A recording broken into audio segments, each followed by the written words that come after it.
Chapter 53, The Builders on the Wall. This chapter is based on Nehemiah chapters 2, 3, and 4. Nehemiah's journey to Jerusalem was accomplished in safety.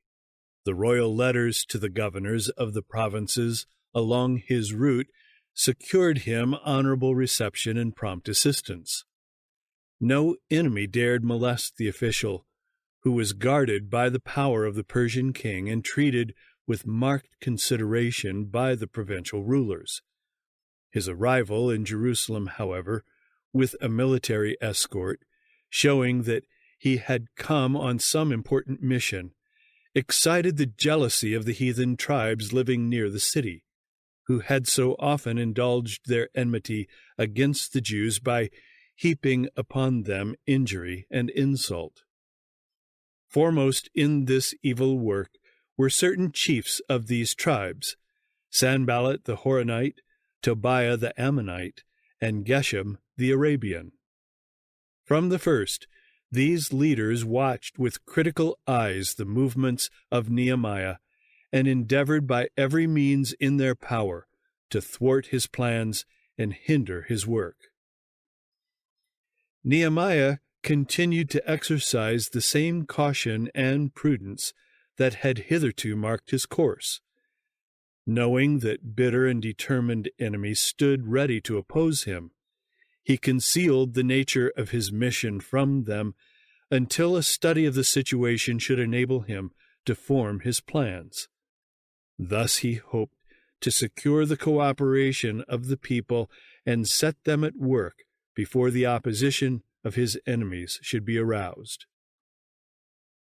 Choosing a few men whom he knew to be worthy of confidence, Nehemiah told them of the circumstances that had led him to come to Jerusalem, the object that he wished to accomplish, and the plans he proposed to follow.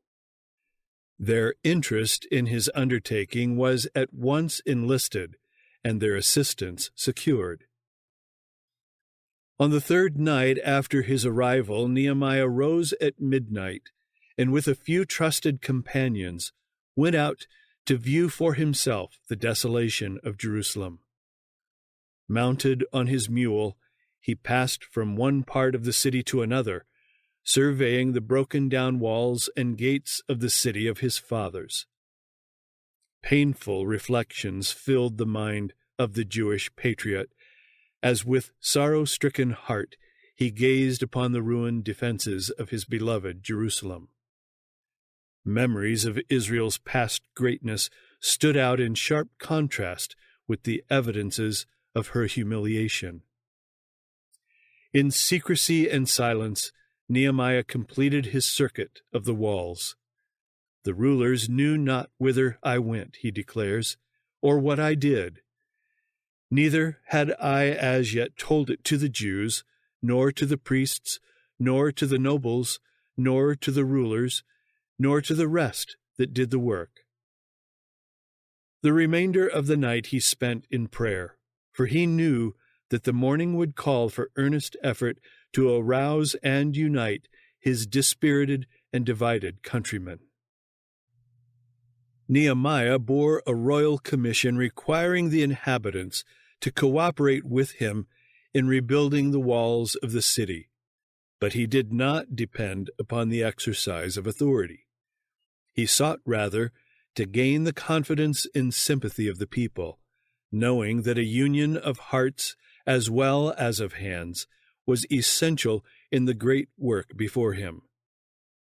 When on the morrow he called the people together, he presented such arguments as were calculated to arouse their dormant energies and unite their scattered numbers.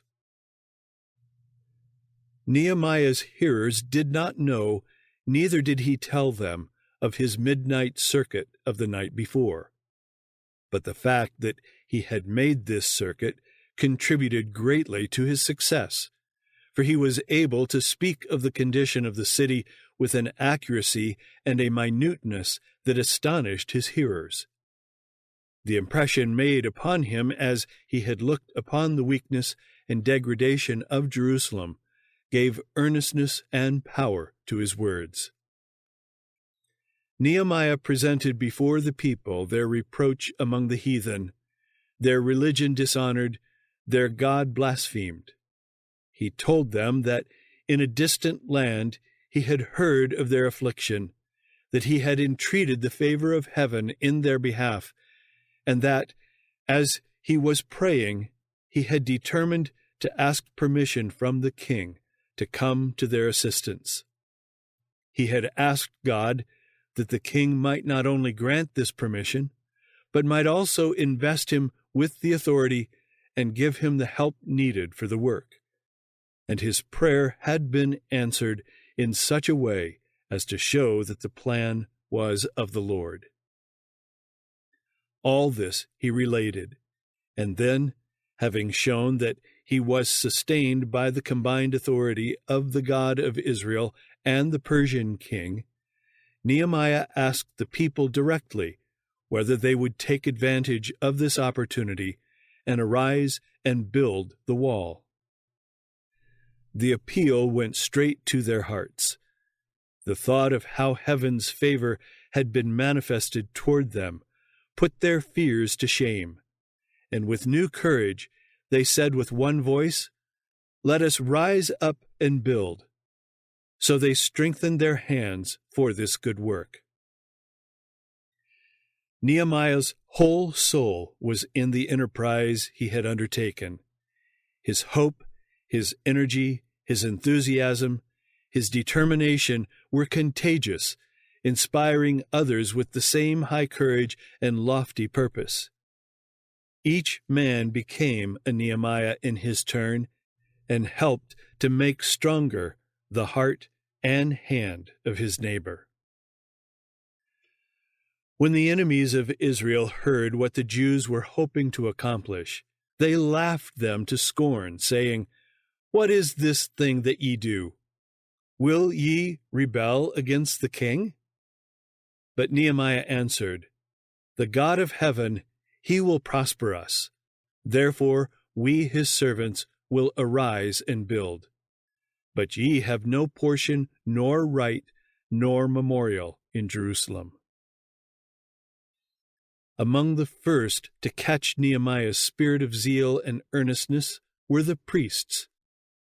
Because of their influential position, these men could do much to advance or hinder the work, and their ready cooperation at the very outset contributed not a little to its success. The majority of the princes and rulers of Israel came up nobly to their duty, and these faithful men have honorable mention in the book of God. There were a few, the Tekoite nobles, who put not their necks to the work of their Lord. The memory of these slothful servants is branded with shame and has been handed down as a warning to all future generations. In every religious movement, there are some who, while they cannot deny that the cause is God's, still hold themselves aloof, refusing to make any effort to help. It were well for such ones to remember the record kept on high, that book in which there are no omissions, no mistakes, and out of which they will be judged. There, every neglected opportunity to do service for God is recorded, and there, too, every deed of faith and love is held in everlasting remembrance. Against the inspiring influence of Nehemiah's presence, the example of the Tekoite nobles had little weight. The people in general were animated by patriotism and zeal. Men of ability and influence organized the various classes of citizens into companies, each leader making himself responsible for the erection of a certain part of the wall. And of some it is written that they builded, every one over against his house. Nor did Nehemiah's energy abate, now that the work was actually begun.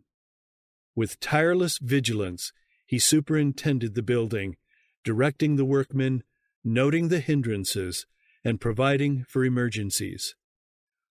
Along the whole extent of that 3 miles of wall, his influence was constantly felt. With timely words he encouraged the fearful, aroused the laggard, and approved the diligent. And ever he watched the movements of their enemies, who from time to time collected at a distance and engaged in conversation as if plotting mischief, and then, drawing nearer the workmen, attempted to divert their attention. In his many activities, Nehemiah did not forget the source of his strength. His heart was constantly uplifted to God, the great overseer of all. "The God of heaven," he exclaimed, "he will prosper us," and the words, echoed and re-echoed, thrilled the hearts of all the workers on the wall. But the restoration of the defenses of Jerusalem did not go forward unhindered.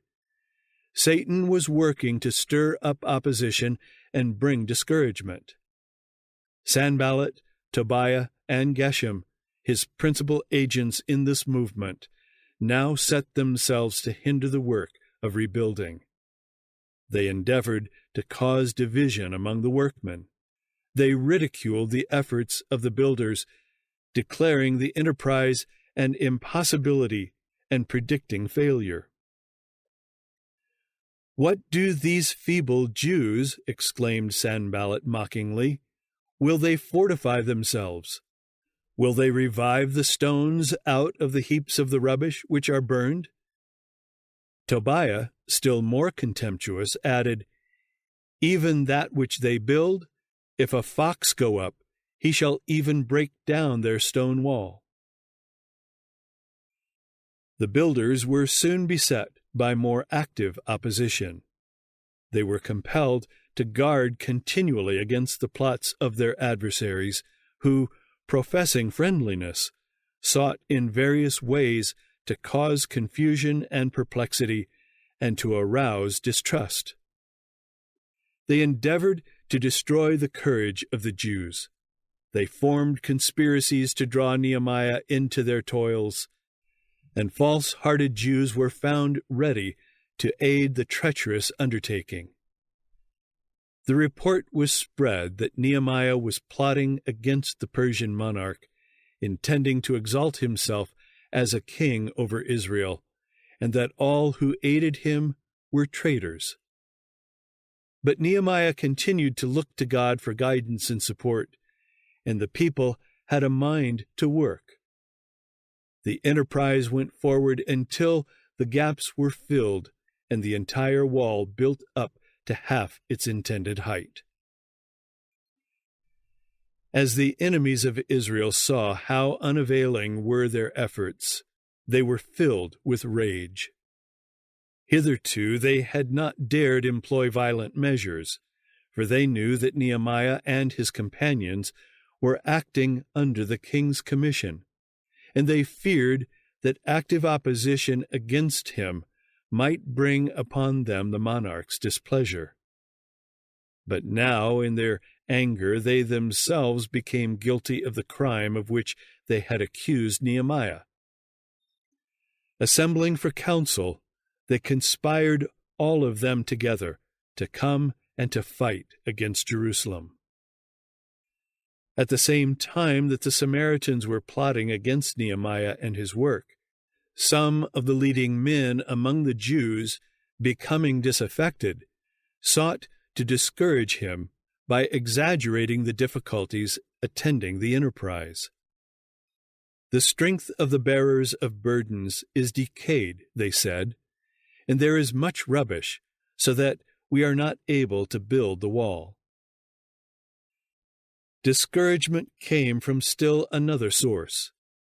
The Jews which dwelt by, those who were taking no part in the work, gathered up the statements and reports of their enemies and used these to weaken courage and create disaffection.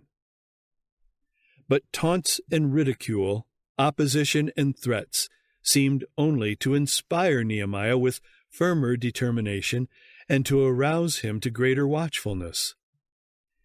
He recognized the dangers that must be met in this warfare with their enemies, but his courage was undaunted. "We made our prayer unto our God," he declares, "and set a watch against them day and night. Therefore set I in the lower places behind the wall, and on the higher places I even set the people after their families with their swords, their spears, and their bows. And I looked and rose up and said unto the nobles and to the rulers and to the rest of the people, Be not ye afraid of them. Remember the Lord, which is great and terrible, and fight for your brethren, your sons and your daughters, your wives and your houses." And it came to pass, when our enemies heard that it was known unto us, and God had brought their counsel to naught, that we returned all of us to the wall, every one unto his work. And it came to pass from that time forth, that the half of my servants wrought in the work, and the other half of them held both the spears, the shields, and the bows, and the habergeons, they which builded on the wall, and they that bare burdens with those that laded, every one with one of his hands wrought in the work, and with the other hand held a weapon. For the builders, every one had his sword girded by his side, and so builded. Beside Nehemiah stood a trumpeter, and on different parts of the wall were stationed priests bearing the sacred trumpets. The people were scattered in their labors, but on the approach of danger at any point, a signal was given for them to repair thither without delay. So we labored in the work, Nehemiah says, and half of them held the spears from the rising of the morning till the stars appeared. Those who had been living in towns and villages outside Jerusalem were now required to lodge within the walls, both to guard the work and to be ready for duty in the morning. This would prevent unnecessary delay, and would cut off the opportunity which the enemy would otherwise improve of attacking the workmen as they went to and from their homes. Nehemiah and his companions did not shrink from hardship or trying service. Neither by day nor night, not even during the short time given to sleep, did they put off their clothing or lay aside their armor. The opposition and discouragement that the builders in Nehemiah's day met from open enemies and pretended friends is typical of the experience that those today will have who work for God. Christians are tried not only by the anger, contempt, and cruelty of enemies, but by the indolence, inconsistency, lukewarmness, and treachery of avowed friends and helpers. Derision and reproach are hurled at them, and the same enemy that leads to contempt at a favorable opportunity uses more cruel and violent measures. Satan takes advantage of every unconsecrated element for the accomplishment of his purposes. Among those who profess to be the supporters of God's cause, there are those who unite with his enemies and thus lay his cause open to the attacks of his bitterest foes. Even some who desire the work of God to prosper will yet weaken the hands of his servants by hearing, reporting, and half believing the slanders, boasts, and menaces of his adversaries. Satan works with marvelous success through his agents, and all who yield to their influence are subject to a bewitching power that destroys the wisdom of the wise and the understanding of the prudent. But, like Nehemiah, God's people are neither to fear nor to despise their enemies. Putting their trust in God, they are to go steadily forward, doing his work with unselfishness, and committing to his providence the cause for which they stand. Amidst great discouragement, Nehemiah made God his trust, his sure defense. And he who was the support of his servant then has been the dependence of his people in every age. In every crisis, his people may confidently declare, "If God be for us, who can be against us?" Romans 8, verse 31. However craftily the plots of Satan and his agents may be laid, God can detect them and bring to naught all their counsels. The response of faith today will be the response made by Nehemiah. Our God shall fight for us, for God is in the work, and no man can prevent its ultimate success.